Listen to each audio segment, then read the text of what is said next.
Hi friends, welcome back to ಜನ ಜೈಸ್ kitchen. ನಿಮ್ಗೇನಾದರೂ ನಮ್ಮ ಚಾನಲ್ ಇಷ್ಟ ಆಗಿದೆ ಲೈಕ್ ಆ್ಯಂಡ್ ಸಬ್ಸ್ಕ್ರೈಬ್ ಮಾಡಿ. ಬನ್ನಿ ನಾವಿವತ್ತು ಮ್ಯಾಂಗೋ ರವಾ ಲಡ್ಡು ಹೇಗೆ ಮಾಡೋದು ಅಂತ ನೋಡೋಣ. ಇದಕ್ಕೆ ಚೆನ್ನಾಗಿ ಹಣ್ಣಾಗಿರೋ ಮಾವಿನ ಹಣ್ಣು ತೊಗೊಳ್ಳಿ, ಅದನ್ನು ಪ್ಯೂರಿ ಮಾಡ್ಕೊಳ್ಳಿ. ಈಗ ಒಂದು ಪ್ಯಾನ್ ತೊಗೊಳ್ಳಿ, ಅದಕ್ಕೆ 2 ಸ್ಪೂನು ತುಪ್ಪ ಹಾಕಿ, ತುಪ್ಪ ಬಿಸಿ ಆದಮೇಲೆ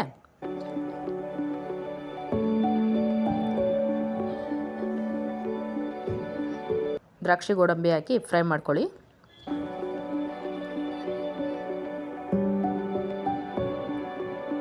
ಈಗ ಇದನ್ನು ಒಂದು ಬೌಲ್ ಟ್ರಾನ್ಸ್ಫರ್ ಮಾಡ್ಕೊಳ್ಳಿ. ಅದೇ ಪ್ಯಾನ್ಗೆ ರವೆ ಹಾಕ್ಕೊಳ್ಳಿ. ಅರೋಮ ಬರೋವರೆಗೂ ರವೆನ ಫ್ರೈ ಮಾಡ್ಕೊಳ್ಳಿ.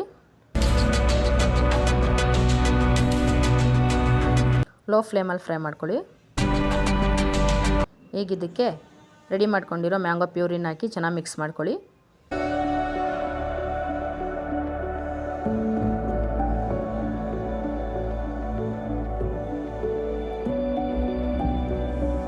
ಮತ್ತು 1-2 ಸ್ಪೂನ್ ನೀರನ್ನು ಹಾಕಿ ಮಿಕ್ಸ್ ಮಾಡ್ಕೊಳ್ಳಿ. 1-2 ನಿಮಿಷ ಕುಕ್ ಮಾಡಿ. ಈಗ ಇದಕ್ಕೆ ಮ್ಯಾಂಗೋ ಸ್ವೀಟ್ನೆಸ್ ನೋಡಿಕೊಂಡು ಸಕ್ಕರೆ ಆ್ಯಡ್ ಮಾಡ್ಕೊಳ್ಳಿ. ನಾನಿಲ್ಲಿ 2 ಸ್ಪೂನ್ ಸಕ್ಕರೆ ಹಾಕ್ತಾಯಿದ್ದೀನಿ.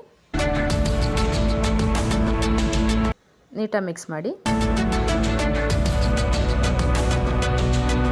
ಮತ್ತು 1/2 ಸ್ಪೂನ್ ತುಪ್ಪ ಆ್ಯಡ್ ಮಾಡಿ ಎಲ್ಲ ಚೆನ್ನಾಗಿ ಮಿಕ್ಸ್ ಮಾಡ್ಕೊಳ್ಳಿ. ಈಗ ಇದಕ್ಕೆ ಫ್ರೈ ಮಾಡಿ ಇಟ್ಕೊಂಡಿರೋ ದ್ರಾಕ್ಷಿ ಗೋಡಂಬಿ ಮತ್ತು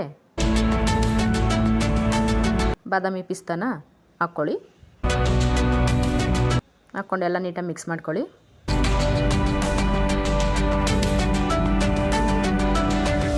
ಒಂದು ಸ್ವಲ್ಪ ಕೂಲ್ ಆಗಕ್ಕೆ ಬಿಡಿ. ಕೂಲ್ ಆದಮೇಲೆ ಈ ಥರ ಶೇಪ್ ಮಾಡ್ಕೊಳ್ಳಿ.